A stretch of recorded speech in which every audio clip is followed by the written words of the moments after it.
잘 지내셨어요?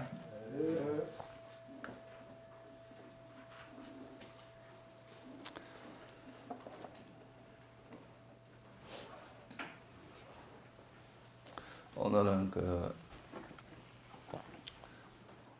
우리가 이제 불교에서 이제 여러 가지 선한 법에 대해서 이야기를 하는데, 그 중에서 이제 가장 대표적인 선법이 지혜라고 하는 겁니다.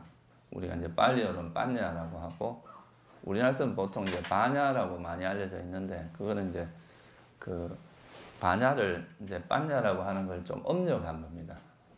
그래서 보통 이제 바냐로 많이 알려져 있는데,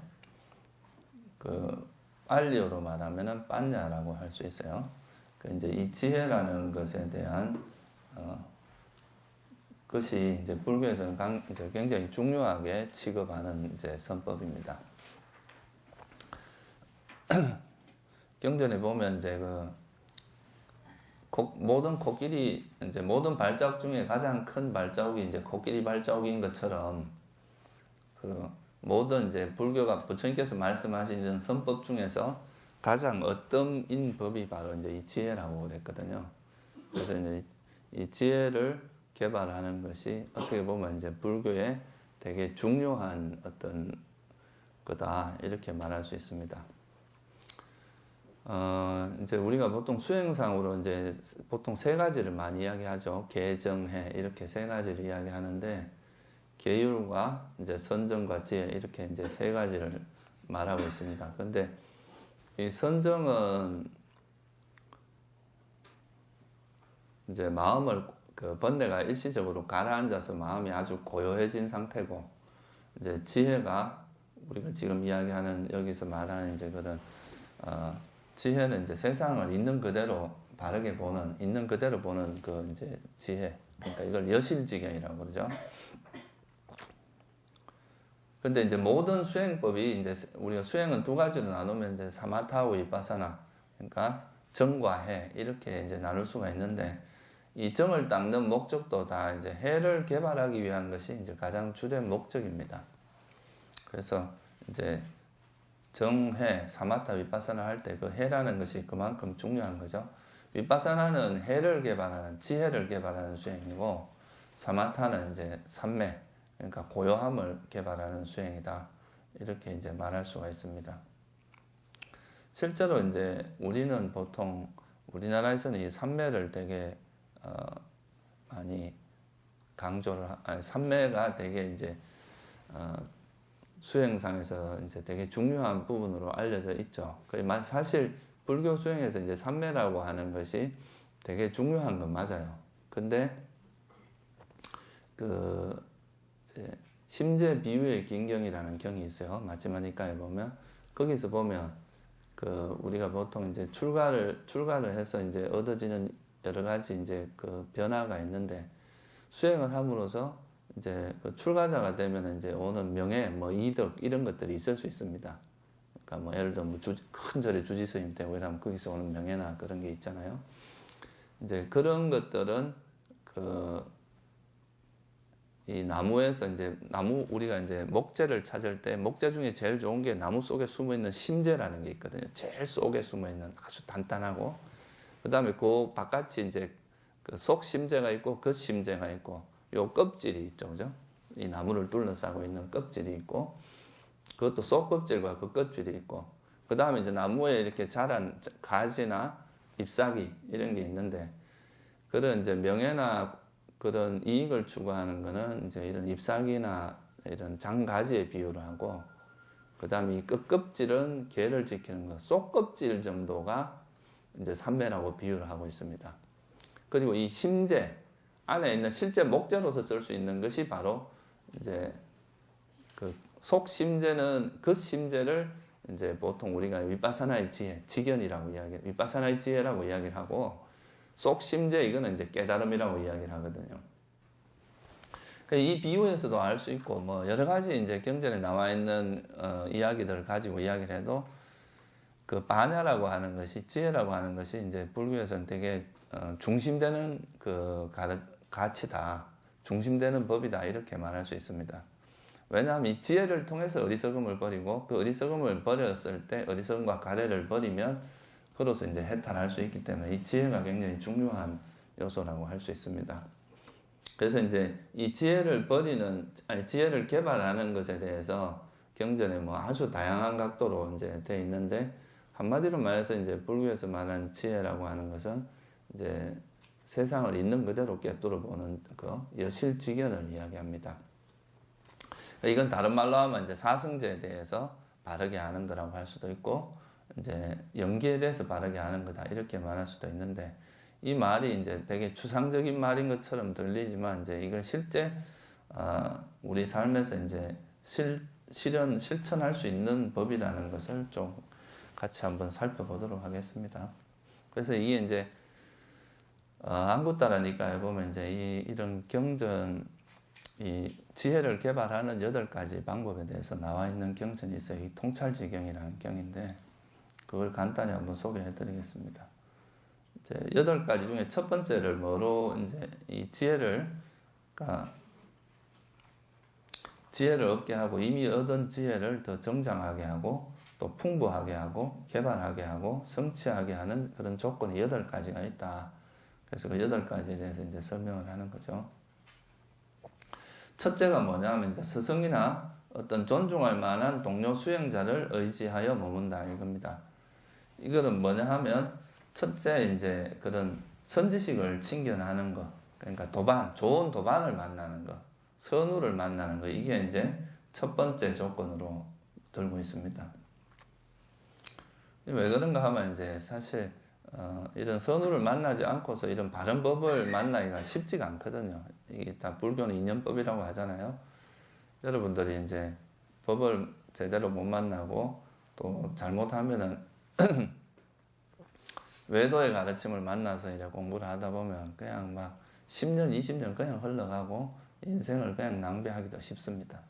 근데 이제 이런 바른 스승을 만나는 것이 이제 그런 올바른 이제 스승이나 도반을 만나면 부처님의 이제 바른 법을 접할 수 있는 그 계기가 되는 거기 때문에 그게 이제 가장 중요한 거다. 이렇게 이제 말할 수 있겠죠. 그래서 경전을 보면 이제 이 스승이나 이제 존중할 만한 동료 수행자, 그러니까 말하자면 도반을 만나는 것이 이제 이익에 대해서 4가지를 설명하고 있는데 첫째 양심과 수치심이 확립된다. 이 양심과 수치심이라고 하는 거는 양심은 이제 자기 스스로가 이런 그 내면에서 내가 이런 악행을 하면 안 된다. 나 같은 내가 사람으로 태어나서 어떻게 이런 악행을 하겠느냐 이렇게 하는 내면의 부끄러움 뭐 이런 거고요. 그 수치심이라고 하는 건 일종의 두려움입니다. 두려움이라는 이제 이런 화를 이야기하는 게 아니고 이런 나쁜 행위를 하면 나에게 이런 안 좋은 가보가 일어날 수 있다. 이런 거에 대한 경각심을 가지고 그 행위를 하지 않는 걸 의미합니다. 그래서 사실 양심과 수치심이라는 게 있기 때문에 그래도 인간 세계는 그래도 이제 질서가 있고 이런 게 좀 있는 거죠. 근데 이제 동물의 세계 가면 이런 게 거의 없어지잖아요. 그죠? 그냥 먹고 사는 문제만 있는 거죠. 그래서 부처님께서 이제 이 양심과 수치심, 이 2가지 법이 세상을 지탱하는 2가지 법이라고 그랬어요. 세상을 지탱하는 2가지 기둥이다. 이렇게 이야기를 했습니다. 그래서 이 양심과 수치심은 굉장히 중요한 어떤 우리 삶을 이렇게 중심을 잡아주는 데 있어서 굉장히 중요한 가치다. 이렇게 말할 수 있습니다. 그리고 이제 이 수행을 하는 데 있어서 또 존경심, 흠모와 존경심이 확립된다. 이렇게 또 말씀을 합니다. 그러니까 올바른 스승을 만나서 그 스승에 대한 이제 존경심을 가지고 있어야 이 존경심은 결국 뭐를 바탕으로 하냐면 이제 믿음을 바탕으로 하죠. 그죠? 이 바른 법에 대한, 이건 뭐 맹목적인 신앙을 이야기하는 게 아니고요. 부처님 가르침을 이렇게 듣다 보면, 아, 이 법은 좀 믿을 만한 것이다. 신뢰할 만한 것이다. 이렇게 되고, 그런 존경심이 있으면 또 그 스승의 말에 잘 따르게 됩니다. 그러니까 니나 내나 뭐 다르노 이렇게 하면서 이제 말을 잘 안 들으면 그거를 이제 수용하기가 힘든데, 일단 이제 존경심이 있으면은 그 가르침을 수용할 수 있는 자세가 되는 거잖아요. 그죠? 그래서 이 4가지가 이제 스승과 어떤 존경할 만한 동료 수행자를 의지함으로써 오는 이득이라고 볼 수 있습니다. 이제 일단 이런 선우를 만나는 것에 대해서는 경전에 자주 나옵니다. 이 선우의 중요성에 대해서 뭐 자주 언급하는 이야기지만 또 뭐 안한존자가 부처님한테 선우를 만나는 것은 거의 수행의 반인 것 같습니다. 이렇게 말씀을 드리니까 부처님께서는 그 반이 아니다, 전부다 이랬거든요. 실제로 제일 대표적인 이제 스승이 누구냐 하면 부처님 같은 분이 나시지 않았으면은 사실 우리가 이 윤회로부터 해탈하는 이런 법을 스스로 알기는 거의 불가능이거든요. 거의 정말 얼마나 많은 시행착오를 겪어야 될지도 모르는 그런 거기 때문에 그래서 이제 이 스승 부처님이 당신을 이제 선우라 그랬거든요. 나와 같은 선우를 만났기 때문에 중생들이 이제 이 윤회로부터 벗어날 수 있다. 이렇게 말씀하신 거고 또 부처님께서 이제 이런 법을 설해놨기 때문에 그 법을 들은 제자들이 있잖아요. 그죠? 그 제자들에서 지금 이렇게 상승, 그러니까 법이 전승되고 있는 겁니다. 그런 법이 만약에 부처님에 설해지지 않았으면 이제 이런 게 있을 수가 없겠죠. 그리고 이제 여러분들이 사실 이제 이 스승을 제대로 찾기는 쉽진 않아요. 그러니까 이제 자기가 일단 또 그런 보는 눈이 있어야 되기 때문에 근데 이제 스승을 찾는 데 있어서 청정론에 보면 이제 중요한 조건 중에 하나가 뭐냐 하면 부끄러움을 아는 자라고 되어 있습니다.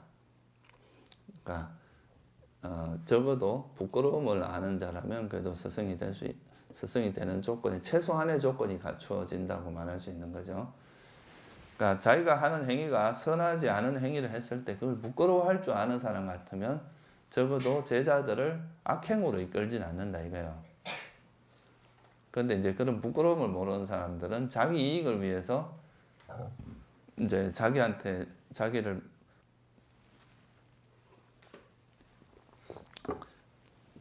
배우러 온 제자나 그런 분들을 자기 욕심에 활용할 수도 있다 이거죠, 그죠? 그래서 첫 번째 아주 최소한의 조건으로서 부끄러움을 아는 사람 이거를 이제 스승의 조건으로 이야기를 합니다. 그래서 이제 스승과 도반을 만나는 것이 첫 번째. 이런 분들을 만나면 거기서 이제 법을 듣는 그걸 통해서 지혜가 성장한다 이거예요. 아직 생기지 않은 지혜가 이제 거기로부터 시작이 되고 그래서 그게 이제 지혜가 생기는 첫 번째 조건이라고 이야기하는 거죠. 또 두 번째는 뭐냐 하면 이제 그런 스승을 만나면 그 스승에게 많이 질문을 하라 이겁니다. 두루 물어보고 질문하라. 우리나라 분위기는 약간 그런 게 있어요. 뭐 스님들한테 뭐 물으면 아르마리 내지 마라. 막 이렇게 이제 엇박지르고 이제 말을 그런 걸 잘 못하게 하는 경향이 있는데 여러분들이 경전을 보시면 알겠지만 특히 디가니까야 같은 그런 경전을 보면은 거기는 디가니까야를 다른 말로 이제 대화의 정수라 그럽니다. 그 경전이. 그러니까 부처님과 제자 간의 대화를 통해서 거기서 일어나는 이제 법을 설하는 이런 방식이거든요. 그러니까 부처님은 항상 이제 그 질문을 통해서 그 질문에 대한 답을 하고 이런 식으로 주로 경전이 구성되어 있지 부처님께서 일방적으로 법문하는 거는 보다 이런 대화를 하는 것이 더 많이 나타나고 있습니다. 왜냐하면 그게 이제 부처님께서 일방적으로 법문을 하는 거는 듣는 사람의 각각의 상황에 맞는 적절한 답을 해주기가 좀 어렵잖아요. 그죠? 근데 이런 질문을 통해서 질문자가 가지고 있는 그 구체적인 문제를 바로 접근할 수 있기 때문에 그래서 이제 이 질의응답이라고 하는 것이 굉장히 중요한 그 법을 드러내는 수단입니다. 또 이런 질문을 통해서 그걸 하게 되면 구체적인 문제가 이렇게 추상적인 게 아니라 아주 구체적인 문제에 접근하게 되는 거죠. 그죠? 그래서 그런 구체적인 문제를 통해서 법을 이렇게 드러내주고 이렇게 할 수 있기 때문에 이제 이런 질문에 대해서 묻고 답하고 이런 게 이제 수행에서는 되게 중요한 역할을 하는 거죠. 또 그리고 이런 것도 있습니다. 이제 이 질문과 답을 통해서 자기가 잘못 이해하고 자기식으로 이해한 것을 바로잡는 그런 또 계기가 됩니다. 보통 여러분들이 이제 수행을 해보시면 사람이 마음이라는 게 정말 이게 쉽지 않은 그런 게 있어요. 보기가. 벌써 이제 우리가 오랜 세월 동안 이렇게 습성화되어 버린 일종의 뭐 요즘 말로 하면은 이제 뇌과학에서 이야기하는 건 회로화됐다 그러죠. 아예 이런 자극이 들어가면 막 자동으로 이렇게 그런 그게 가버리는 거. 이런 게 이제 벌써 이렇게 고착화되어 있기 때문에 자기도 모르게 이렇게 작용되는 잠재 성향 같은 게 있습니다. 우리가 보통 그 불교에서는 그걸 이제 잠재 성향이라고 이야기하는데 경향성이 있어요. 그러니까 자기도 모르게 그쪽으로 자꾸 이렇게 바라보는 거죠. 그거를 발견하는 것이 그렇게 아주 쉬운 일은 아닙니다. 그래서 이제 자기식으로, 그러니까 말하는 사람은 이렇게 말해도 듣는 사람은 또 다른 식으로 들을 수 있다 이거예요. 그러니까 그 법을 있는 그대로 본다는 것이 그렇게 쉬운 일이 아니거든요.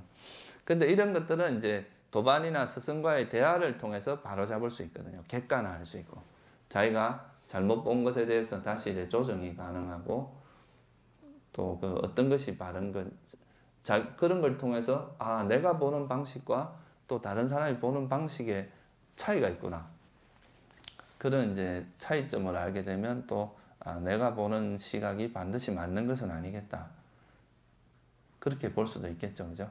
그런 걸 통해서 우리가 어떤 세상을 바라보는 관점을, 다양한 관점을 접하면 이제 좀 더 진리에 접근할 수 있는 계기가 될 수 있고 그렇거든요. 그래서 이 질문을 하는 것이 이제 되게 중요합니다. 그래서 아직까지 이런 전통이 그래도 되게 잘 남아 있는 나라가 미얀마입니다. 그러니까 이제 태국 같은 데도 이제 그런 아주 이렇게 체계적으로 이렇게 뭐 인터뷰 시스템이 되어 있는 건 아니에요. 태국은 또 이렇게 개인적으로 이제 수행하고 이런 걸 되게 좀 더 포커스가 맞춰져 있는데, 미얀마가 보면은 그런 이런 인터뷰 시스템이 되게 잘 돼 있어요. 수행을 하면 항상 인터뷰를 이제 하도록. 그게 좀 너무 잘 돼 있다 보니까 또 사람들이 그 인터뷰 때문에 스트레스를 받고 이런 것도 없잖아요. 뭔가 하나를 갖고 가야 되니까. 근데 어쨌든 이 이제 질의응답이라고 하는 것이 굉장히 특히 수행에 있어서는요. 지금 부처님께서 경전에 말한 건 수행의 큰 틀밖에 이야기를 잘 못합니다. 아주 디테일한 것까지 이야기하려면 이 경전이 뭐 진짜 뭐 수만 권이 돼도 모자라죠. 그래서 되게 이제 굵직굵직하고 중요한 것만 탁탁 드러내놨습니다. 그러니까 수행을 하다가 엉뚱한 길로 가지 않게 딱 중요한 길목에서 중요한 그 포인트만을 다 찍어 놓은 거예요. 근데 이제 실제 수행을 해보면 그거보다 훨씬 디테일한 것들이 많거든요. 그런 것들은 이제 스승과의 대화나 먼저 이제 법을 공부한 사람들을 통해서 이제 이루어질 수 있는 거지, 그 글을 통해서 쓰는 거는 한계가 있어요. 그 또 상황과 상황이 조건이 다르기 때문에 그 글로서 딱 이렇게 만들어 놓는 순간 이거는 또 이제 또 여기에 고착화되는 그런 위험도 있기 때문에, 그래서 여러분들 이제 또 수행하고 이럴 때는 인터뷰를 좀 적극적으로 활용을 하는 것이 자기 수행에 굉장히 도움이 됩니다. 좀 적극성이 있어야 돼요. 우리가 부처님께서 생각을 하지 말라 그런 게 아니에요. 쓸데없는 생각을 하지 말라 그런 거지, 망상을 하지 말라는 거지. 사실 이 불교 수행에서도 이 깊은 사유를 하지 않으면은 수행이 나아갈 수가 없어요. 근데 이제 세속하고 다른 점이 뭐냐 하면 이때 사유는 반드시 삼매를 바탕으로 해야 된다는 거죠. 이 부분은 내가 조금 이따 다시 조금 더 설명을 드리기로 하고, 그래서 그 인터뷰를 통해서 지혜가 성장한다. 여러분도 아마 인터뷰를 이제 수행 인터뷰 같은 걸 해보면 알겠지만, 내가 질문할 걸 또 다른 사람이 또 다른 각도에서 질문하고 이래서 그걸 또 다른 사람 질문 속에서 또 자기가 배우는 것도 많거든요. 그래서 그런 이제 그 수행 인터뷰 같은 거는 이제 우리가 수행 인터뷰뿐만 아니라 불교에서 이런 질의응답은 굉장히 유익한 것들이 있습니다. 그래서 이런 이제 질문을 통해서 지혜가 성장한다는 거죠. 여러분들도 이 질문하는 버릇을, 법에 대해서 공부를 하다가 이제 궁금한 게 있으면 조그마한 수첩을 하나 가지고 다니면서 이제 적어 놓고 그걸 나중에 기회 있을 때 이제 질문하는 게 좋습니다. 그때 이제 생각이 나도 좀 시간 지나면 다 잊어버리거든요. 내가 뭐 생각했지 이래야 되니까 그런 생각이 날 때는 뭐 요즘 뭐 스마트폰도 있고 하니까 간단히 메모를 해두시면 그런 걸 나중에 이제 기회가 있을 때 질문할 때 유용합니다. 저도 옛날에 이제 공부하고 이럴 때 항상 주머니에 뭘 하나 넣고 다녔어요. 조그마한 수첩 같은 걸. 그래서 공부하다 생각날 때 그때 적어놔야 됩니다. 안 그러면 그걸 또 계속 생각해야 되니까 번뇌되고. 이제 세 번째는 몸이 멀리 떠남과 마음이 멀리 떠남이라는 조건을 구족한다. 이 말입니다. 몸을 멀리 떠나고 마음을 멀리 떠난다. 그러니까 이제 결국은 우리가 이제 수행을 한다는 것은 우리는 보통 이제 이 몸과 마음이라고 하는 이것을 나라고 생각하잖아요. 사람들은. 그죠? 이게 나라고 생각하는데 이 몸과 마음이라는 것이 조건에 의해서 형성된 것이고 조건 따라 일어나는 것이 조건에 의해서 만들어진 것이고 어떤 조건에 의해서 결합된 것이다. 무더기다. 결합된 하나의 덩어리다. 무더기가 결합한 것이다. 이렇게 바라봄으로써 이것이 내 것이 아니다. 이건 내 몸, 내 마음이 아니라 어떤 조건이 적당한 조건이 생길 때 일어났다가 또 그 조건이 사라지면 사라지는 이런 하나의 몸과 마음의 현상들일 뿐이다라는 것을 이해하는 것이 바로 이 비파사나 수행의 중요한 지혜의 중요한 포인트입니다. 그래서 여기서 몸을 떠난다, 마음을 떠난다 하는 것은 몸과 마음을 나라고 동일시하지 말라는 이야기입니다. 그러니까 이 몸을 나라고 생각한다거나 마음을 나라고 생각하지 말고 몸으로부터의 애착으로부터 멀어지고 마음에서부터의 애착으로부터 멀어져야 된다고요. 보통 이제 사람들이 몸은 내 것이 아니라고 생각하는 건 좀 쉬워요. 요즘 뭐 과학도 발전했고 뭐 대부분 그 정도는 좀 이해를 하는데 이 마음에는 뭔가 영혼이나 뭐 자아라든가 뭔가 숨어 있을 거라고 생각하는 경향성이 되게 있거든요. 그래서 그 상류다니까 이런 경전에 보면 사람들이 이 마음을 나라고 생각하는 이거는 참 벗어나기 힘들다고 그래요. 근데 이제 사실은 마음이 훨씬 더 빨리 변합니다. 몸보다. 그래서 몸은 그래도 이렇게 외형적으로 이렇게 비슷한 모습으로 10년도 가고 5년도 가고 이러잖아요. 그죠? 5년도 가고 10년도 가고. 근데 이 마음이라는 건 한순간도 가만히 있는 적이 없어요. 계속 변하고 있습니다. 이런 변하고 있는 것들을 어떻게 이제 나라고 할 것이냐. 이렇게 이제 봄으로써 자기 몸과 마음에서 멀어지는 거죠. 이 몸에서 멀리 떠나는 게 이제 뭐냐면 또 다른 각도의 수행자 각도에서 이야기를 하면 여러분들이 몸에 너무 이렇게 많은 투자를 하는 건 안 좋아요. 그러니까 너무 미용, 물론 이제 수행자들은 그래서 이제 이런 뭐 화장품 바르고 이런 것 자체를 못하게 돼 있거든요. 자기를 꾸미고 이런 데다가 너무, 그냥 머리도 깎잖아요. 신경 쓸 게 없잖아요. 그죠? 여러분들은 아침 머리 손질하는데 시간 많이 걸리시면 우리는 그냥 툭툭 털면 돼요. 그러니까 이제 머리도 신경 안 쓰고 옷도 우리는 딱 성복이 정해져 있으니까 그냥 그 옷만 입으면 돼요. 뭐 이 색깔을 입을까 저 색깔을 입을까 이걸 입을까 이렇게 신경 쓸 일이 없는 거죠. 그래서 그 수행자들은 이제 그런 자기를 치장하고 꾸미고 이런 거에서 멀어져. 그게 쓸데없는 에너지를 많이 소모하게 만들거든요. 계속 이제 뭐 우리가 뭐 옷을 고르기 위해서 그런 게 뭐 돈도 투자해야 되고 뭐 시간도 투자해야 되고 그렇잖아요. 그죠? 근데 이제 그런 것들로부터 멀어지는 거죠. 그래서 세속에 있으면 또 너무 안 그럴 수도 없으니까 적당한 선에서 이렇게 하라는 거예요. 그리고 또 경전에 보면 이제 음식을 적당히 먹어라. 먹는 것에 맛을 즐기는 게 이게 또 탐욕의 가장 큰 원인 중에 하나거든요. 우리가 인간이 느끼는 그런 탐욕 중에서 가장 주된 원인이 음식입니다. 음식에 탐욕이 많으면 그게 또 파생된 탐욕들이 많이 생겨요. 그래서 이제 음식을 적당량을 하라. 그러니까 보통 보면 우리가 이제 자기가 먹는 양에서 딱 배가 부르기 한두 숟가락 전에 놓으라 그러죠. 음식을. 그래서 밥을 먹기 전에 한두 숟가락 정도 이제 덜어내고 먹는 것도 한 방법이기도 합니다. 그래서 음식은 딱 그냥 자기 하루를 지탱하는데 필요한 정도 영양소만 흡수하면 되지 너무 과다한 영양을 흡수하게 되면 그게 이제 이제 살이 찌거나 또는 그 힘이 남아 돌면 그게 다 어디로 가면 쓸데없는 번뇌로 갑니다. 뭐 성욕이라든가 이런 데로 이제 마음이 가기 때문에 음식을 적당히 하고, 또 너무 이제 피로를 풀기 위해서 자는 잠 말고 그냥 잠자면 편안하잖아요, 그죠? 그냥 편안하니까 그 잠자는 것, 또 이렇게 편안하게 누워 있고 이런 것을 즐기는 것, 이런 것도 가급적 멀리 해야 됩니다.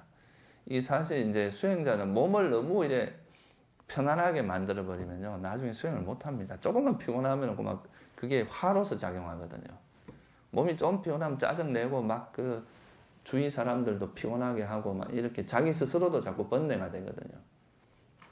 그래서 자기 몸을 이제 너무 편안함에 익숙하게 하지 말고 좀 적절한 선에서 몸이 그러니까 상하지 않고 그 수행하는데 건강을 해치지 않는 정도 범위 내에서만 해야지, 몸에 대해서 너무 이렇게 건강 염려점처럼 너무 몸에 대해서 이렇게 애착을 가지고 이런 것은 수행자가 멀리 해야 됩니다. 그러니까 이제 몸이라는 게 여러분들이 그냥 한 몇십 년, 뭐 길게는 한 80년에서 100년 정도 쓰다가 이제 어차피 이 몸은 그 정도 하면 수명이 다 하면 또 이게 자기 역할을 다 한 거고, 우리는 또 다른 몸을 의지해서 또 이 마음이 작용을 하게 되는 거거든요. 그래서 잠시 쓰다 가는 거지 이 계속 내 것이라고 볼 수는 없는 겁니다. 그래서 몸에 대한 애착을 버리고, 또 마음으로부터 멀리 떠난다는 결국 번뇌를 떠난다는 이야기입니다. 우리가 마음속에 있는 그런 번뇌에 휩쓸리지 않고 그런 번뇌로부터 멀어지는 거, 마음에 이제 번뇌를 버리려고 애쓰는 거, 이런 걸 이야기하는 거죠. 그래서 이 몸과 마음을 내 것이라고 자꾸 집착하는 이 자체가 어리석음이거든요. 불교에서 말하는 그 어리석음은 지혜를 막습니다. 지혜를 성장하는 것을 막아요. 저도 옛날에 그런 경험이 있는데, 제가 이제 학교 다닐 때 공부를 배운 그 교사님이 있었는데, 그 교사님이 주로 이제 이야기하는 게 진화였어요. 내가 있다고 이야기를 했는데, 그런 이제 내가 그 전에 공부할 때는 이제 무한하는 거를 생각을 많이 했었고, 근데 그 교사님 만나면서 뭐 진화가 있다 그래서 그 이야기를 듣고 또 이렇게 공부를 하다 보니까 확실히 달라지는 게 뭐냐면 아상이 강해져요. 내가 있다고 생각을 하면요, 자꾸 이렇게 나를 내세우게 되고, 그러다 보면 사람들이 이 아상이 내라고 하는 그것이 이제 자꾸 드러나면서 이기적이 되고 자기중심적이 되고, 이런 형태로 보통 우리 마음 상태가 바뀌게 됩니다. 그게 바로 지혜가 사라지는 거거든요. 지혜가 없어지고. 그래서 나와 몸과 마음을 나라고 동일시하는 이런 거로부터 벗어나야 됩니다. 그게 이제 세 번째 조건입니다. 지혜가 성장하기 위해서는 여러분들이 이 몸과 마음을 내 것이라 생각하지 마세요. 그냥 조건에서 형성된, 조건 따라 일어나는 것이지, 또 조건이 다 하면 이건 또 이 몸도 흙으로 돌아가고 우리 마음도 또 다른 조건으로 바뀝니다. 이 몸을 의지해서 일어나던 마음이 이제 또 다른 존재의 몸을 의지해서 또 일어나게 되고 그렇게 되는 거죠, 그죠? 그래서 이제 이 몸과 마음은 내 것이 아니다, 이렇게 생각하는 것이 이제 또 지혜가 성장하는 데 있어서 중요합니다. 그다음 네 번째는 이제 계를 잘 지키는 것도 우리가 이제 지혜를 성장하게 하는 바탕이 됩니다. 계를 잘 지키면 우리 마음이 안정이 돼요. 우리 마음이 이제 후회도 없어지고 마음이 안정이 되기 때문에 그 안정된 마음은 또 바탕으로 해서 뭐가 생기냐면 삼매가 생깁니다. 그 계는 삼매를 이루는데 좋은 토대가 됩니다. 계를 안 지키는 사람들은 항상 불안하고 마음이 안정되지 않기 때문에 삼매에 들 수가 없어요. 삼매에 들면 이거는 또 지혜를 성장하게 하는 거죠. 그래서 이제 이 계를 잘 지키는 것은 삼매에 도움이 되고, 또 삼매는 지혜에 도움이 되니까 결국 계를 잘 지키는 게 또 지혜를 개발하는 데 도움이 됩니다. 그리고 여러분들은 계가 단순해서 그런데 이제 스님들 같은 경우는 계가 이제 보통 250개, 남방에서 227개인데 그 계를 이제 상황에 맞게 딱 요때는 어떻게 적용하고 요때는 어떻게 적용, 이런 걸 하는 것 자체가 상당히 지혜롭게 됩니다. 사람들이 그 순간순간에 적용하는 그런 것 자체가 지혜를 개발하는 데 도움이 돼요. 왜냐하면 이제 그런 행위에서 이거는 해야 될 행위인지 하지 말아야 될 행위인지 이런 거를 고려하지 않으면 계를 잘 지키기가 어렵잖아요, 그죠? 그래서 개를 지키는 것 자체가 이제 바른 행동, 바른 말과 바른 행동 이런 걸 갖추게 되고, 또 개를 어겼을 때 거기에 대해서 우리가 뭘 느낍니까? 두려움을 느끼잖아요, 그죠? 그러니까 일종의 후회가 일어납니다. 그런 괴로움들이 앞으로 내 이런 행위를 안 해야 되겠다고 하는 그런 쪽으로 이제 가게 돼서 선법을 지켜나가는 데도 도움이 되고, 그래서 이 개를 잘 지키는 것이 또 우리가 지혜를 성장하는 데 있어서는 굉장히 중요한 부분입니다. 그래서 여러분들은 5개 또는 이제 8개를 잘 지키는 거죠, 그죠? 5개는 뭐 다 알다시피 살도 원망주, 살생, 도둑질, 삿대너매, 그 다음에 거짓말 하지 않고 술 마시지 않는, 그게 이제 취하게 하는 걸 하지 않는 거고, 8개는 뭔지 아세요? 한번 펴보세요. 법요집에.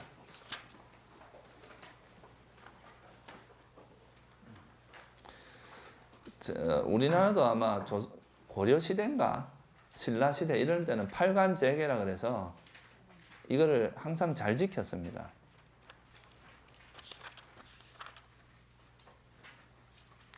거기 39페이지 한 펴 보세요.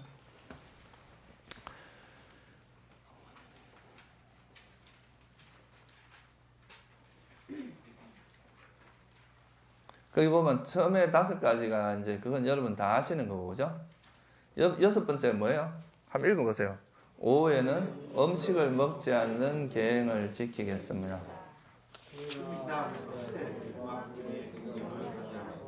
꽃이나 향, 화장품으로 치장하거나 장식하지 않는 계행을 지키겠습니다. 높은 의자, 화려한 침상을 사용하지 않는 계행을 지키겠습니다. 이게 이제 8개라고 하는데요. 이거는 이제 보통 언제 하느냐면 우리가 그 포살일이라고 들어보셨죠, 그죠? 스님들이 보름에 한 번씩 모여서 비구계를 같이 독송을 하면서 그 비구계 하나 읽을 때마다 이걸 어긴 사람이 있으면 나와서 참여하고 이런 과정을 포살이라고 그럽니다. 그런데 이 포살이 이제 언제 하냐면 음력 보름과 음력 초하루 이렇게 금음 또는 금음날 보통 합니다.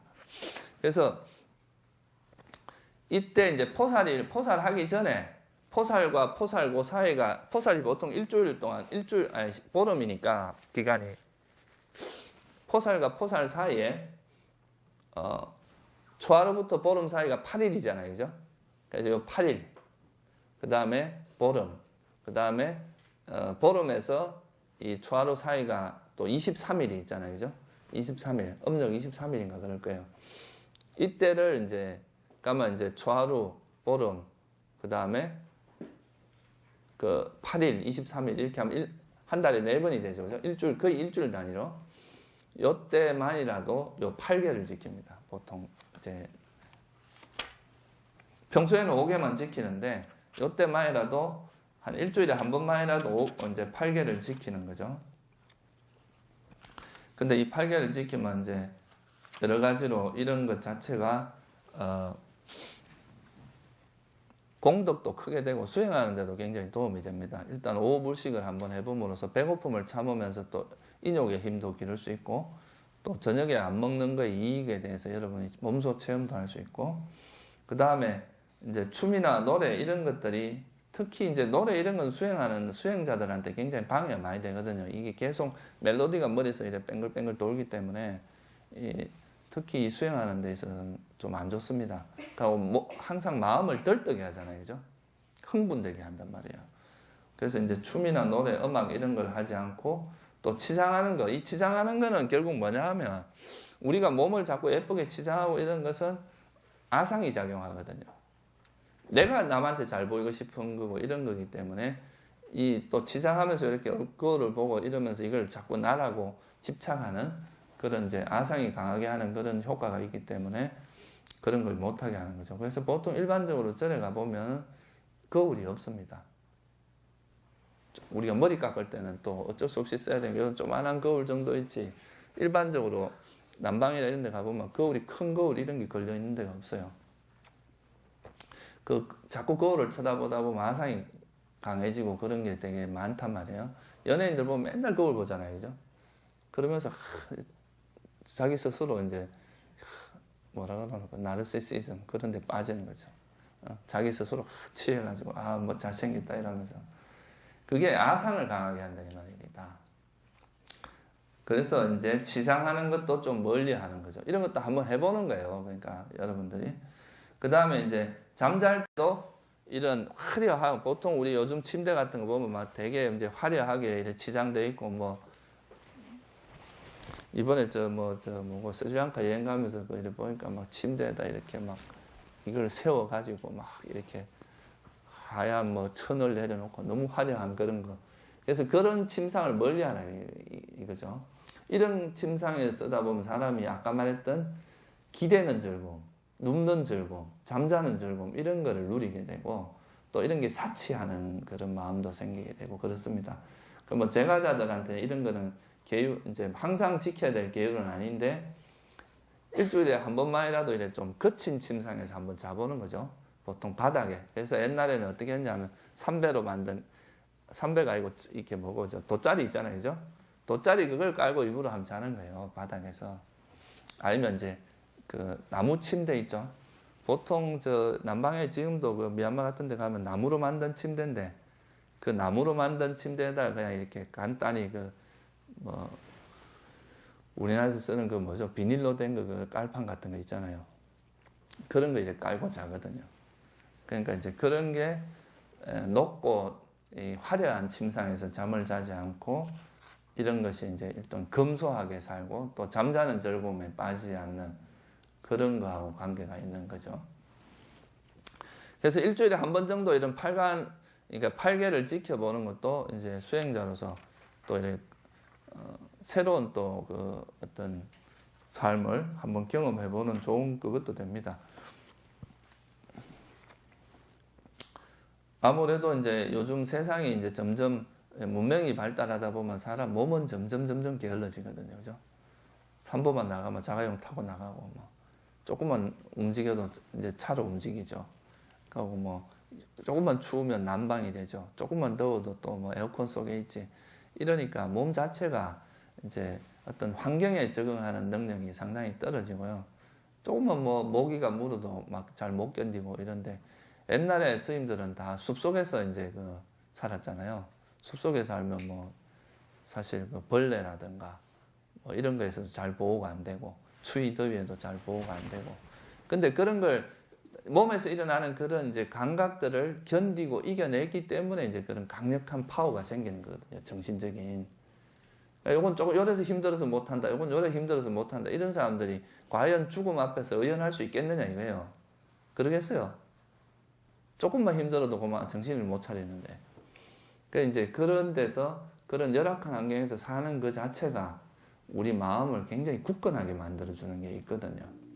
그래서 가끔씩은 이런 걸 한번 경험해 보는 것도 여러분들이 이제 수행에 대해서 좀 이해를 하는 데 있어서 굉장히 좋은 역할을 할 거라고 봅니다. 그래서 계를 지키는 것도 이제 지혜가 성장하게 하는 그런 아주 중요한 그게 된다는 거고. 다음 5번째는 많이 배워라. 배운 것을 암기하고 잘 정리해라. 이렇게 되어 있습니다. 많이 배우고 배운 것을 잘 호지해라. 호지한다는 것은 이제 잘 기억하다. 이 말이에요. 기억해서 지니고 다니라. 그리고 이제 배운 것을 잘 정리해라. 그냥 막 배운 걸로 끝나지 말고 사유도 하고 그걸 이제 생각을 하고 이래서 머릿속에 잘 정리를 하라는 이야기죠. 이건 이제 부처님의 그런 좋은 가르침을 아까도 말했지만 배우지 않고 여러분들이 스스로 하는 것은 그건 거의 불가능입니다. 부처님께서 돌아가실 때 여러분들은 남긴 게 뭐냐면 계를 스승으로 삼고 법을 스승으로 삼으라 그랬어요. 우리는 뭐 가섭존자한테 법을 전했다 하지만 부처님은 그 가섭존자한테 법을 전한 적이 없어요. 가섭존자뿐만 아니라 부처님의 제자 중에 아라한이 뭐 수만 명이 됐습니다. 그럼 그 사람들한테 다 법을 전한 거예요. 한 사람한테만 전한 게 아닙니다. 근데 누구 한 명을 의지해서 공부하라 그런 게 아니고 뭐라 그랬냐면 법을 의지하라 그랬습니다. 부처님께서 내가 너희들에게 선한 이 법을 의지해서 공부를 하라 그랬지. 어느 한 스승, 어느 누구 마하가섭을 의지해라. 또는 뭐 누구죠? 아누루타 존자를 의지해라. 뭐 이렇게 하지 않았다는 거죠. 법을 의지하라 그랬어요. 법을. 그래서 이 법을 의지해서 공부를 해야 되는데 이 법은 배우지 않고 여러분 어떻게 할 겁니까? 배워야 된다 이거예요. 이 법을 배우고 그걸 우리 삶에서 실천하는 것, 이게 두 가지가 이제 같이 되는 것이 중요한 거지. 그게 바로 나를 섬으로 삼고 법을 섬으로 삼아 이 말입니다. 그래서 이 법은 배우고 공부하는 것이 중요하다 이거예요. 그래서 이거를 체계적으로 배울 수 있는 이제 법을 체계적으로 배우는데 여러분들한테 도움을 주고자 사실 우리가 이제 초기 불교 대학도 하는 것도 다 그런 이유입니다. 이 법은 배우지 않고는 알 수 없어요. 스스로 알 수 있는 게 아닙니다. 스스로 알려면 그 주석서에 보면 이 아성지업 10만 대급이 걸린다 그랬어요. 그것도 이제 벽지불이 깨닫는데 그 정도 걸리는데 벽지불은 스스로 깨달아 봐야 꿀 먹은 벙어리라. 꿀을 먹어서 달콤한 건 아는데 그걸 남한테 설할 수 없다 그러거든요. 설할 수 있는 분은 붓다밖에 없어요. 붓다가 되는 데는 최소 4아성지급 10만 대급이 걸린다 그래요. 그러면 그 많은 세월 동안 시행착오를 다 겪어야 스스로 알 수 있는데 부처님 법을 공부하면 얼마나 큰 이익이 있는데 왜 이걸 공부 안 하냐 이거예요 사람들이. 예? 자기가 잘나봐야 얼마나 잘났다고. 자기 지혜를 너무 과신하지 마라 이거죠. 자기가 아는 지혜는 아주 진짜 부처님이 이런 이제 우리는 번뇌를 가지고 생각한 지혜다 이거예요. 번뇌가 있는 상태에서 바라보는 게 과연 그게 제대로 지혜가 되겠냐 이거예요. 부처님 같은 분은 번뇌가 버려진 상태에서 본 거기 때문에 다르단 말이에요. 이게 보는 눈 자체가. 이게 여러분들이 모자라서 그런 게 아니라 번뇌가 방해를 하고 있기 때문에 정확히 못 봅니다. 그걸. 그래서 이 법을 배우는 것에 대한 이익을 여러분이 좀 깊이 아셨으면 좋겠어요. 저는 개인적으로 그거를 많이 느끼거든요. 이 법을 공부할 때와 공부하지 않을 때의 차이를 보면은 이거는 법을 공부하면서 하면은 자기가 지금 수행하는 것이 어느 정도 수준이고 어디쯤 가고 있고 또 이게 문제가 생겼을 때 해결할 수 있는 방법도 다 나옵니다. 근데 법을 공부하지 않은 사람은 자기 생각에 빠지는 거예요. 검증되지 않은 겁니다. 그거는. 그게 어떤 객관적으로 검증된 게 아니라 자기 혼자 생각한 건데 그건 굉장히 위험하거든요. 그래서 이제 법을 공부하는 것이 중요하다. 특히나 이 법에서의 핵심은 뭐냐면 사성제와 연기법입니다.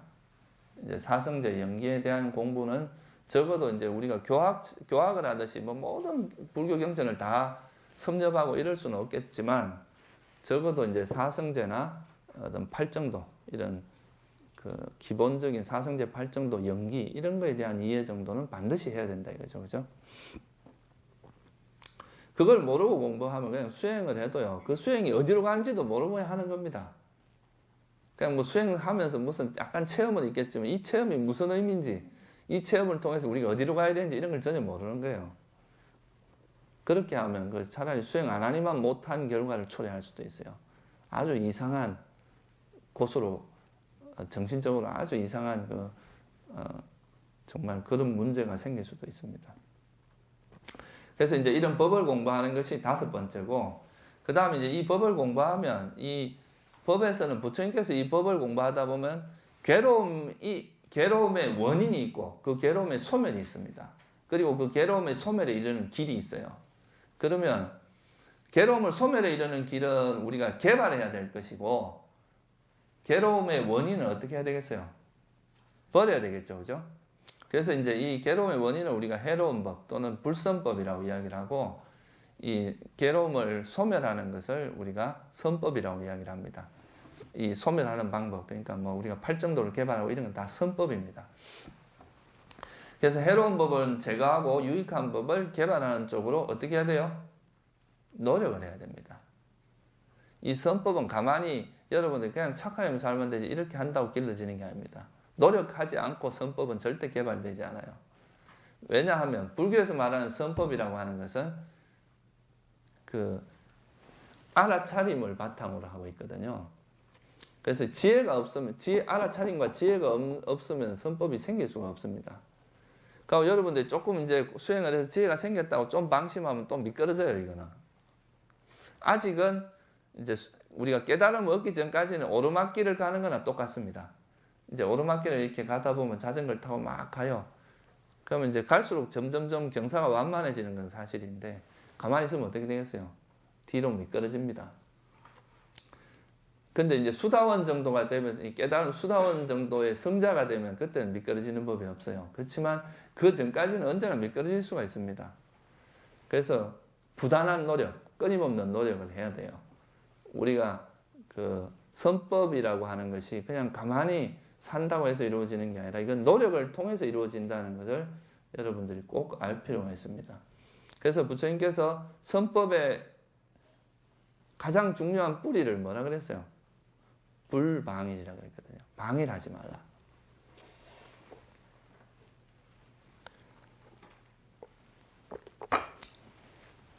그래서 노력이 중요하다는 거예요.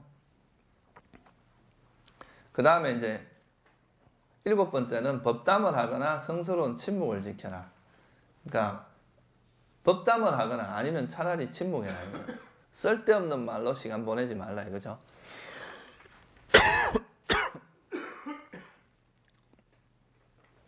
우리가 사실 하루 중에 쓸데없는 말로 이제 막 수다 떨다가 시간 보낸 시간들이 많은데 그런 시간을 차라리 자기 마음을 관찰하고 이런 수행을 하라 이거예요. 진짜 필요한 말은 이런 수행을 하다 문제가 생겼을 때 또는 법에 잘 이해가 안 될 때 그런 걸 질문하고 도반들하고 법담을 나누고 쉽게 말해서 생산적인 일을 하라 이거예요. 그냥 막 시간만 보내는 이런 식의 그걸 할 만큼 여러분 삶이 그렇게 길지도 않고 시간이 많지도 않다 이거예요. 그러니까 조금 더 생산적인 쪽으로 가야 됩니다. 법담을 하거나 이제 부처님께서는 딱 두 가지입니다. 노블 사일런스, 그러니까 침묵을 하거나 성스러운 침묵 또는 이제 법담을 안 하면 침묵하라 이거예요. 쓸데없는 말 하지 말고. 그래서 이제 이 부처님 아라한이나 이제 이런 부처님들은 절대 의미 없는 말을 하지 않습니다. 쓸데없는 말을 절대 안 합니다. 아라한이 되면 이제 쓸데없는 말이 사라지는데 그들의 말씀하실 때 분명히 무슨 의미가 있습니다. 그래서 이제 그게 뭐냐 하면 수행자가 이제 수행을 많이 하면 할수록 사람이 진중해지고 말이 무게가 생깁니다. 왜? 쓸데없는 말을 안 하고 그 사람이 말을 할 때 뭔가 이게 그 의미가 있거든요.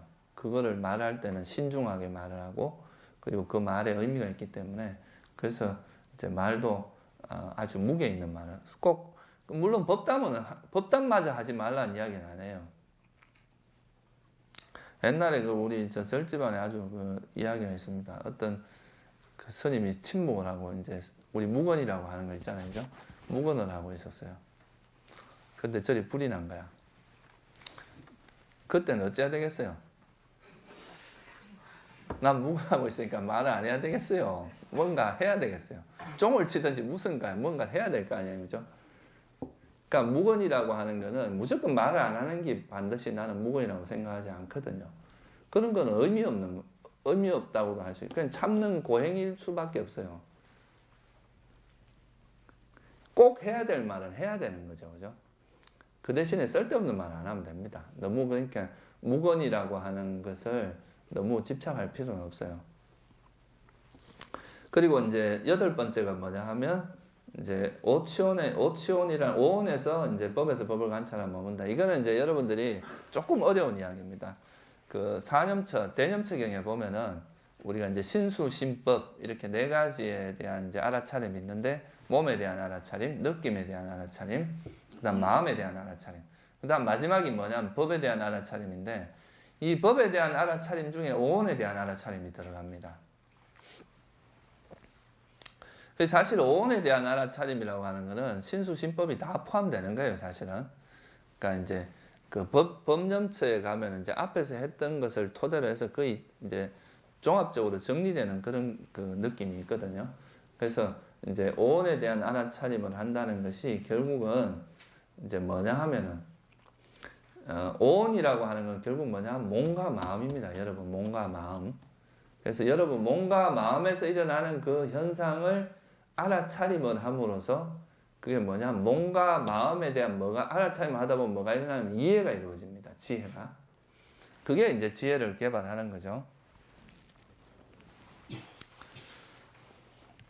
그래서 여러분들이 이제 행동이 일어날 때 그 행동을 알아차리고 걸어가면 걷는 거, 밥 먹으면 밥 먹는 거, 이제 그런 행동을 알다 보면 이 몸이라고 하는 것을 의지해서 또 뭐가 일어나면 마음이 일어나거든요. 그러니까 몸을 알아차리다 보면 또 마음을 알게 돼 있습니다. 그래서 뭐 예를 들어서 음식을 먹다 보면 음식의 맛을 알아차리다 보면 이 맛에 또 내가 집착하고 있는 이 가래를 또 알 수도 있잖아요. 그죠? 그러니까 그렇게 이제 알아차림을 하다 보면 내 몸과 마음에서 일어나는 그런 현상들을 알아차리게 되고, 그러다 보면 또 그 알아차림을 통해서 이 몸과 마음의 현상이 어떤 것을 조건으로 일어나는지를 또 보게 됩니다. 그게 뭐냐면 오온의 일어남을 관찰하는 거예요. 왜 일어나는지 조건을 보는 거죠. 그리고 또 이 조건이 사라지면 또 그 결과가 사라지는 것을 보게 돼요. 이것이 바로 또 오온의 사라짐을 관찰하는 겁니다. 이렇게 오온을 관찰하고 오온의 일어나고 사라짐을 관찰하면, 일어나고 사라짐을 관찰하면 이게 무상고무와의 지혜로 이어지거든요. 이렇게 관찰하는 것이 바로 도성제입니다. 이 오온을 관찰하고 오온의 일어나고 사라짐을 관찰, 이런 게 바로 우리가 팔정도에서 도성제죠. 도성제 팔정도를 그런 것을 관찰하는 수행이라고 할 수 있습니다. 그래서 이 중에서 오온 중에서 이제 특별히 번뇌를 가지고 이야기를 하면, 번뇌를 이해하는 것, 이게 첫 번째고, 번뇌가 왜 일어나는지를 보는 것, 번뇌가 왜 어떻게 하면 소멸하는지를 보는 것, 이런 게 다 지혜의 영역이다 이거예요. 이거를 이제 이해하는 건데, 근데 이렇게 제가 이번에 좀 사람들하고 이제 이 대화를 하면서 좀 느낀 건데, 이 전에도 제가 그런 법회 때 그런 이야기를 한번 한 적이 있는데, 이 알아차림과 그냥 아는 것의 차이를 잘 구분을 못 하더라고요. 아직 보면은 그냥 우리가 아는 것과 알아차림은 다릅니다. 예를 들어서 여러분들이 화가 났어요. 화가 났는데 이 화가 난 것을 이렇게 쭉 내가 화가 났구나 하는 거, 이거를 알면 그게 알아차림이라고 생각하는 경우가 많아요. 물론 그것도 그 화가 난 사실을 아는 것은 맞습니다. 그렇지만 이제 화가 난 걸 알고 나서 그냥 그하고 이제 화가 났으니까 이 화가 왜 일어났지 이렇게 생각하고 막 이러는 것은 어떻게 보면 우리가 화가 났을 때 그 화를 알아차린다는 것은 이 화난 사실을 아는 게 아니고요. 지금 현재 내가 화가 계속 나고 있는 이 법을 보는 걸 이야기하는 겁니다. 예를 들어서 이제 화가 났는데 내가 지금 화를 내고 있구나. 그러면서 이제 저 사람은 내가 왜 이런 화를 내고 있지 이렇게 생각을 쭉 이어질 수도 있는데, 그때 보면 실제로는 자기 마음속에 보면 화가 계속 진행되고 있는 상태예요. 보통은 보면은 자기가 화를 내고 있는 것도 나는 이제 이 화를 알아차렸다 생각을 하지만, 실제로는 내 마음속에서 실제 상황은 보면은 우리가 이 화에 대해서 막 이래 내가 나름대로 반조를 한다 하지만, 여기서 화가 가라앉지 않은 상태에서 화는 계속 진행되고 있으면서 그거를 이제 이 화는 왜 일어났고 뭐 이렇게 한다 하는데, 이런 것은 사실 별로 수행에 도움이 안 돼요. 이럴 때는 오히려 화를 계속 지켜봐야 됩니다.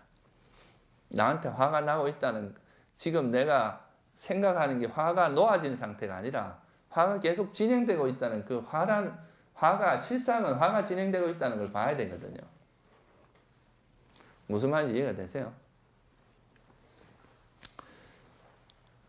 보통은 내가 이제 화가 났을 때 화가 난 걸 알아차리면 그게 알아차림이 됐다고 생각을 하는데, 실상은 보면은, 그리고 그게 화가 놓아졌다고 생각할 수도 있거든요. 그러면서 이제 화를 이제 자꾸 반조를 하고 이렇게 할 수 있는데, 근데 그럴 때 하는 반조는 화가 멈춰진 상태가 아니거든요, 아직은. 화가 계속 진행되고 있는 상태에서 화가 왜 일어났지 이런 거 생각하는 거는, 그건 일종의 이제 화를 바탕으로 한 도사위따까예요, 도사위따까. 이거는 뭐냐면 화가 계속 진행되고 있는 거지, 그 알아차림을 하는 게 아니다 이 말이에요. 그렇게 하면 화가 나아지진 않죠. 사실 화가 다른 형태로 진행이 되고 있는 거예요. 이 화에 대해서 자꾸 생각을 하면서 화는 계속 진행이 되고 있는 상태거든요. 근데 오히려 내가 그런 화가 났을 때 화가 계속 발생하고 있는 화가 일어나는 그 마음 상태를 계속 관찰하면 좀 있으면 화가 가라앉게 됩니다. 지속적으로 화를 이제 관찰을 하다 보면. 그렇게 어느 정도 화가 가라앉은 상태에서 이게 내가 왜 이런 화를 내고 있니 이렇게 그 원인을 찾아야 그게 이제 진짜 반조가 된다 이 말이에요. 화가 진행되고 있는 상태에서 만약 뭘 생각한다 그러면 그게 반조가 아니다 이 말이에요. 그거는 화를 내면서 생각을 하고 있는 거죠. 무슨 말씀인지 아시겠어요? 잘 이해가 안 되시나 보네.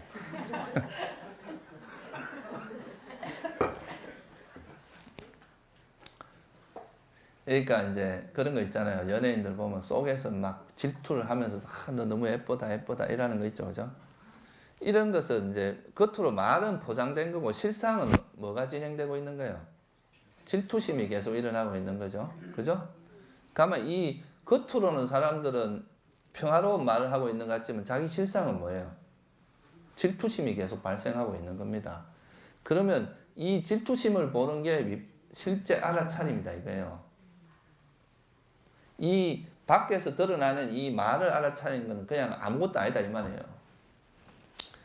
그러니까 여러분들이 말은 내가 이제 뭐 사람들하고 이제 화가 나는데 그래 뭐 알아차리면서 화를 안 내고 부드러운 말을 한다 해도 자기 마음속에 만약에 계속 화가 진행되고 있으면 그건 뭐가 있어요? 실상은 화를 내고 있는 거다 이 말이에요. 그래서 그런 실상을 보면은 그거는 화가 가라앉게 되는데 그 겉으로 드러난 그 생각이라든가 이런 거를 바라보는 것은 그거는 이제 실제로 알아차림이라고 하기는 어렵습니다. 그냥 내가 화난 걸 아는 거지. 그냥 아는 거다 이거는. 알아차림의 특징 중에 하나가 뭐냐면 정신이 또렷또렷한 겁니다. 정신이 완전히 각성되어 있는 상태예요. 그런 상태에서는 그러니까 화가 진행될 수가 없어요. 화가 계속 알아차려도 안 멈춰진다 하는 것은 결국 뭐냐? 계속 화를 내고 있다는 이야기입니다. 그 화를 계속 관찰하면은 그거는 시간 문제지 가라앉게 돼 있어요. 근데 화를 관찰하는 게 아니라 화난 그 생각을 자꾸 쫓아가다 보니까 결국은 화를 가라앉히는 게 아니라 화가 진행되고 있는 상태다 이 말이에요. 계속 화를 내고 있는 상태다 이 실상은. 그래서 윗바사나 수행에서 여기서 지금 오온을 관찰하는 거 이것도 뭐냐 하면 이런 식으로 자기가 이제 실제 내가 무슨 마음들이 오가는지를 봐야 그게 진짜 지혜가 생깁니다. 근데 이 생각을 쫓아가다 보면 저 사람 때문에 잘못했고 나는 사실 별 잘못이 없는데 저 사람이 문제고 뭐 이런 식으로 갈 수도 있고 이 화를 바탕으로 한 그 생각을 자꾸 쫓아가고 있는 거기 때문에 실제로는 그게 번뇌가 놓아지진 않는다 이 말이에요. 이거 또 다른 예를 하나 들어드리면 우리가 TV를 보면서 이제 TV 보고 내가 저 또 하고 있구나 하고 안다 생각하지만 실상은 뭐예요? 감각적 욕망을 즐기고 있는 겁니다. 그걸 알아차림이라고 하겠어요? 알아차리면 그 감각적 욕망을 안 즐겨야 그게 알아차림이 되는 거죠. 내가 그 TV를 보고 있으면서 욕망이 계속 작용되고 있다는 것을 자꾸 보다 보면 이 행동을 멈추게 돼 있어요. 그죠? 근데 그걸 내가 이제 TV를 보면서도 내가 알아차리고 있구나 하고 TV를 계속 보고 있으면 계속 욕망이 내가 그 TV를 즐기는 욕망은 실상은 욕망이 계속 진행되는 건데 그걸 알고 있는 걸 알아차림이라고 생각하는 거다 이 말이에요. 진짜 알아차림이 되면은 그거는 뭐냐 하면 이 번뇌가 작용되는 걸 멈추는 효과가 있습니다. 이게 내가 그 화가 진행되고 있는 그 화를 계속 관찰하다 보면 이게 일종의 화의 브레이크를 잡는 거나 똑같아요. 화가 계속 진행되는 게 아니라 화라는 걸 대상으로 해서 그 알아차림이 일어나기 때문에 이건 불선법에서 선법으로 바뀌기 때문에 이 화가 오래 진행될 수가 없습니다. 근데 그 화라는 그 생각으로 쫓아가다 보면 사람들이 그 생각에 빠져들고 그것은 그 화가 멈춰질 수가 없는 거죠.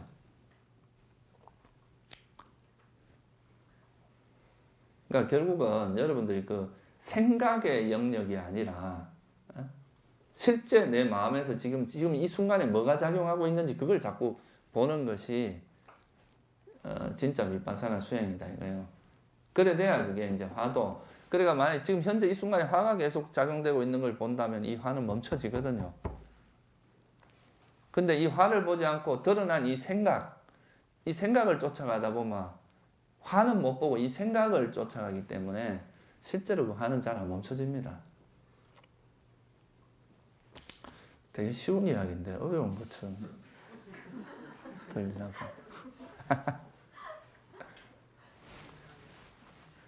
그래서 이런 이제 자기 마음에 대한 관찰. 그러니까 이거는 이제 이게 결국 뭐냐면 실상입니다. 실상. 그러니까 우리가 생각을 갖고 하는 것은 힘이 없어요. 그러니까 생각을 쫓아가는 것은 실제 현재 이 순간에 나한테 무슨 마음이 작용하고 있는지 이런 걸 봐야 그게 이제 실제 윗바사나가 되고 그게 알아차림이 된다는 거예요.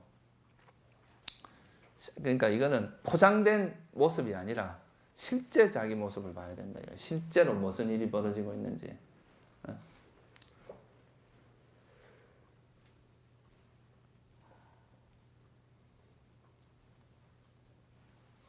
그래서 이제 이런 관찰을 통해서 이거는 이제 실질적인 지혜가 생깁니다.